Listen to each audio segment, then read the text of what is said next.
So, hi John. Hello. So you're to Croatia for the first time, or?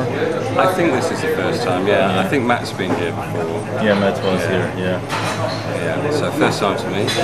So impressions of a short stay here? Well, it's difficult because, yeah, I've only been here really a few hours. Yeah. But I've had a really good time. I've enjoyed it. You know, it was good to see snow. Yeah, snow fell down. I like the snow. And, nice people, nice club. Yeah. Really up for it crowd. Did you enjoy the party? Yeah, it was a good party. I really enjoyed it. I think people who didn't come to it have missed out on a good time. Yeah, I think so too. I definitely think that you've got a really good crowd there, really nice people, really open and receptive to different types of stuff. So we didn't expect your set. It would be like full of jungle and stuff. You surprised us a bit. Okay. So, I'm just into that at the moment, you know. I don't know why. You told me that it was hype again. Yeah, it's just hype in the UK. My daughter's really into it. She's 18 now, goes to all the jungle events. And I love the jump up style. I've always loved reggae, so I've always played a lot of reggae. Yeah. So this way I can play a kind of reggae, but it's more energetic and works on dance. Yeah, cool. And a bit of I don't know, kind of breakbeat stuff, which I like as well. I was going to do some hip hop, but I kind of ran out of time. So tell me, you met in your record shop, That's right. Story Tells. Yep, in 1987. So the life 20 years the ago. life before that. I was DJing and teaching. So I went to art college.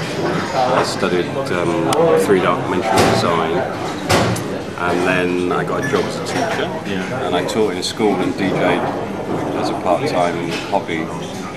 And then I was DJing maybe like 3 times a week. Yeah. School was getting difficult. So we're living in London. Yeah. So I gave up my full-time job and got a part-time job, teaching 2 days a week and working in a record shop 2 days a week and DJing. And then I gave up teaching completely and just did the record shop.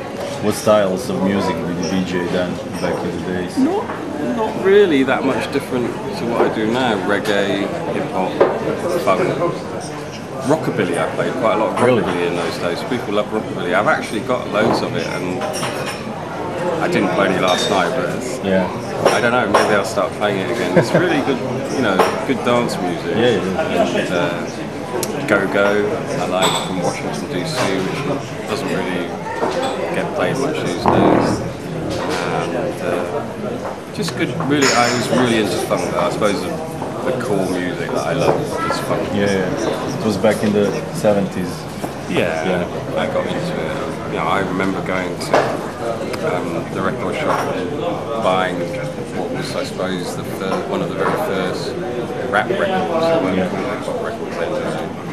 And then I got into that big time. And then when House came through, I got into that, and I was well into that for quite a long time. But House became so popular, and a lot of it was just really cheesy and horrible. Yeah. So I don't play. I still play a bit, but I don't play as much as I used to. Yeah. So what happened with you and Matt? How did you two click and start to? Well, I think we both wanted to do something. But as is the case with a lot of people, you go, right, I'd really like to do this. Are you into doing it? And were you into producing before? Well, I used to make tapes. So one of the ways of earning money was I made mixtapes for like fashion stores and stuff like that. So it wasn't really production, but I was still mixing stuff together and playing like spoken word over instrumental tracks and stuff like that. But yeah, I mean, met in the record store, and I said I wanted to do something. He said he'd got a mix at home, and brought it in, and I'm like, yeah, this is brilliant, let's do it. He was also DJing? Yeah. He'd been living in Spain, and then he come back to the UK, and he was DJing in the warehouse bars, the same sort of circuit. What was the first breakthrough for you two guys? Well, we did Say Kids, really, and that was it, you know. How did you find the label to release it? We did it ourselves, you know. It was a bootleg, really. It was just a bootleg mix, and so we couldn't put it out on a major label, especially as it featured Walt Disney sample from King of the Swingers. So we just did it as a white label and did a limited edition of 1,000 and sold them out the back of my van. We made enough money from that to do the next one, and we just carried on doing it. And then I said the real breakthrough was doing the remix of Paid in Full. And you know, that got us international recognition. So how did you come into contact with Eric B and Rakim? It was actually down to a very on-the-ball A&R man called Julian Palmer at Island Records, who'd been coming to clubs that we were DJing at, and I'd known him for a couple of years. And he just said, "Do you want to do it?" And I was like, "Yes." It's a legendary song. Yeah, you know, and they were legends then, so it was a really exciting thing to do. Yeah, I bet. And we went into the studio, and 3 days later, out we came with it. 3 days? 3 days, non-stop, pretty much. Yeah. That's cool. Yeah, all made from records, no 24 track, no separate parts. Yeah. Strictly turntables. So it was the first remix. Not the first, actually. We did one before that for this group called The Society, which was a sort of indie dance band back in the day, which was pretty crap, really, to be honest. But it was, you know, we were learning.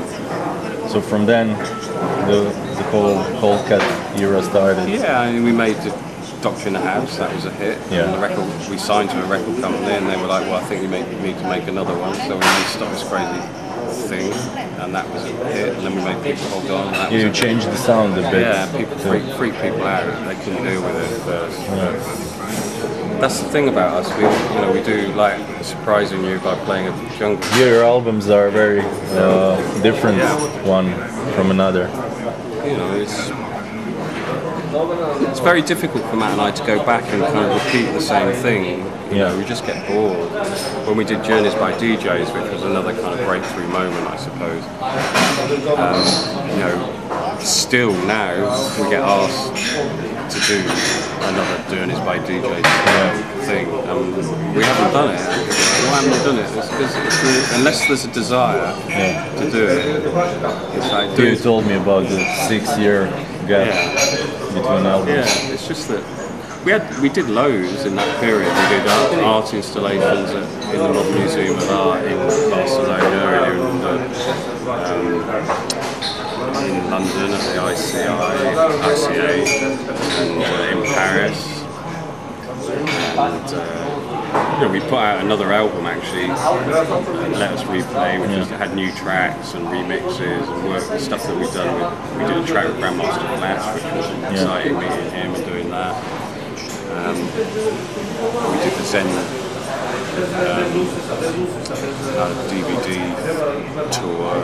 A lot of touring as well. You know, we realised when we released Let Us Play that, you know, if we were going to get out anywhere, we needed to tour the album. How did you start performing together? Well, we started just DJing together. So it started at first with just 2 turntables and a mixer. And you know, Matt would play a bit and I would play a bit, and then sometimes I would play and Matt would scratch over the top. And then we got 2 turntables, 2 mixers, and I would play and Matt would play it at the same time.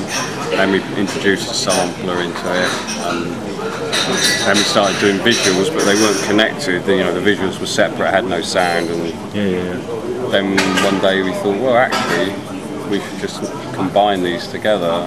So Matt is a programmer? Yeah, he worked at Logica and is a computer programmer and designer, so he designs a lot of the tools we need. And, you know, there weren't the things there at that time to be able to do that, so we made them.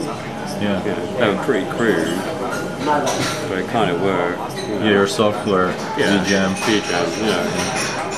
it works. It is crude, but it works. And you know, we like things that are instant. You know, so you hit the button and you get a result, Yeah. rather than having to sit down and read the manual for 4 hours. Yeah, of course. So you're